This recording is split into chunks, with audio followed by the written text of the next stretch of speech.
तो दोस्तों आज हम फिर से आपके लिए लेकर आए हैं देश दुनिया की तमाम ताजा बड़ी खबरें। सबसे पहली बड़ी खबर में आपको बताएंगे दोस्तों कि हल्द्वानी के मुसलमानों पर टूटी आफत। हल्द्वानी में बवाल के बाद 6 मुसलमानों की हुई मौत। तो उत्तराखंड की सरकार ने हल्द्वानी में मुसलमानों को देखते ही गोली मारने का दिया आदेश।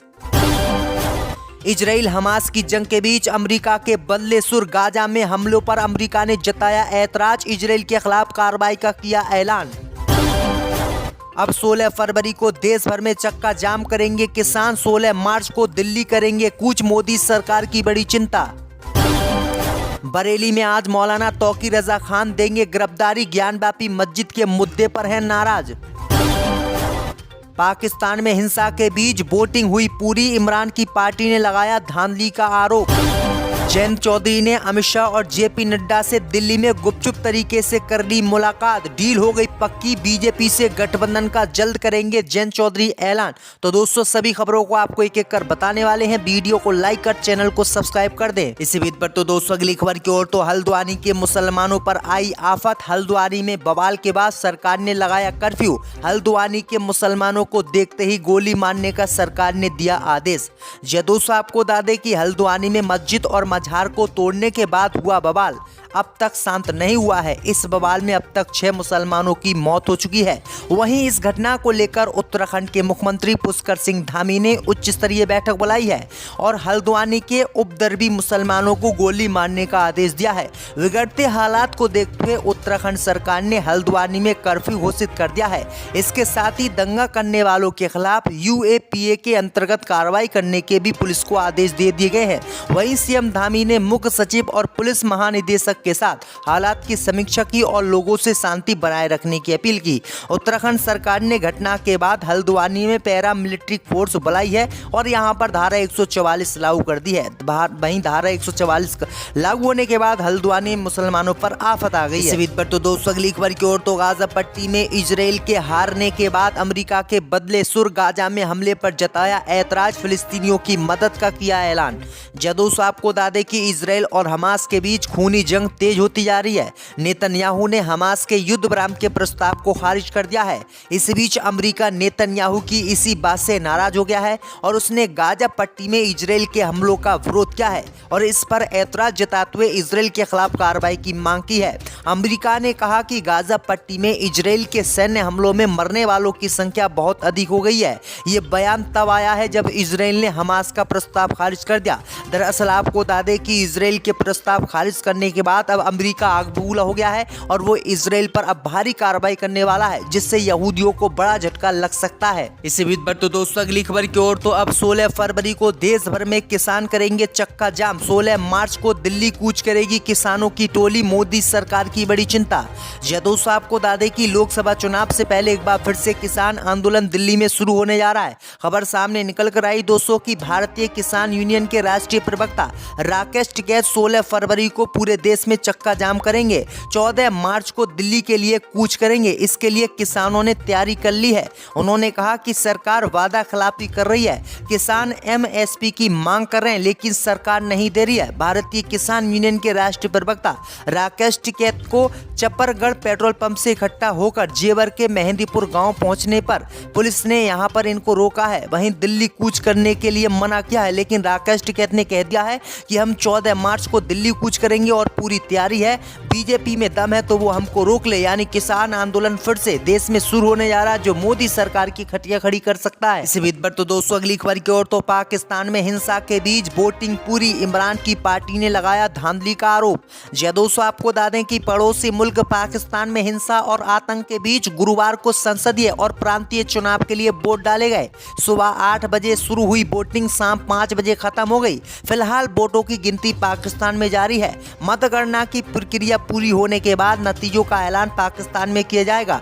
देर रात नतीजों का ऐलान होने की उम्मीद है, लेकिन इस बीच इमरान खान की पार्टी PTI ने चुनाव में धांधली के आरोप लगाए हैं। इमरान खान की पार्टी PTI के उम्मीदवारों ने चुनाव में जीत का दावा किया है, लेकिन साथ ही उन्होंने धांधली का भी आरोप लगाया है। PTI के उम्मीदवारों का दावा है कि जानबूझकर नतीजों में देरी की जा रही है। पाकिस्तान में मतदान के बीच हिंसा में चुनावी ड्यूटी पर तैनात 4 पुलिसकर्मियों की मौत भी हो गई है। इस इसी बीच पर तो दोस्तों अगली खबर की ओर तो बरेली में मौलाना तौकीर रजा खान आज देंगे गिरफ्तारी। योगी सरकार ने बरेली में पुलिस की तैनात। दोस्तों आपको बता दें कि बरेली में इत्तेहाद मिल्लत काउंसिल के प्रमुख मौलाना तौकीर रजा खान जुमे की नमाज पढ़ने के बाद अपनी गिरफ्तारी देंगे। लेकिन आपको बता दें कि तौकीर रजा की गिरफ्तारी से पहले जिला प्रशासन की मुश्किलें बढ़ गई हैं। वहीं आपको बता दें कि उन्होंने शुक्रवार को नमाज के बाद इस्लामिया इंटर कॉलेज मैदान में पहुंचकर गिरफ्तारी देने की घोषणा बीते दिनों की थी। मौलाना के ऐलान के बाद पुलिस ने इस्लामिया मैदान को छावनी में तब्दील कर दिया है। 6 एसपी 12 डिप्टी एसपी सहित 14 से पुलिस के जवानों को यहां पर तैनात किया गया है। पीएसी व सीआरपीएफ को भी यहां पर लगाया गया है। दरअसल आपको बता दें कि मौलाना तौकीर रजा का कहना है कि ज्ञानवापी मस्जिद को मंदिर घोषित किया जाने की कोशिश की जा रही है और हम इसके खिलाफ हैं। हमने बाबरी मस्जिद को दे दिया लेकिन ज्ञानवापी मस्जिद को नहीं देंगे। अगर ज्ञानवापी मस्जिद का भी हाल वही किया जाएगा जैसे बाबरी मस्जिद का किया गया तो हम अपनी गिरफ्तारी देंगे। तो ये बड़ी अपडेट आ रही दोस्तों। इसी बीच पर तो दोस्तों अगली खबर की ओर तो 3 राज्यों में उम्मीदवारों के नाम तय करेगी आम आदमी सरकार। 13 फरवरी को होगी बैठक। दोस्तों आपको बता दें कि आम आदमी पार्टी गुजरात, हरियाणा, गोवा के लिए आगामी लोकसभा चुनाव के लिए उम्मीदवारों के नाम तय करने के वास्ते 13 फरवरी को अपनी राजनीतिक मामलों की समिति की बैठक करेगी।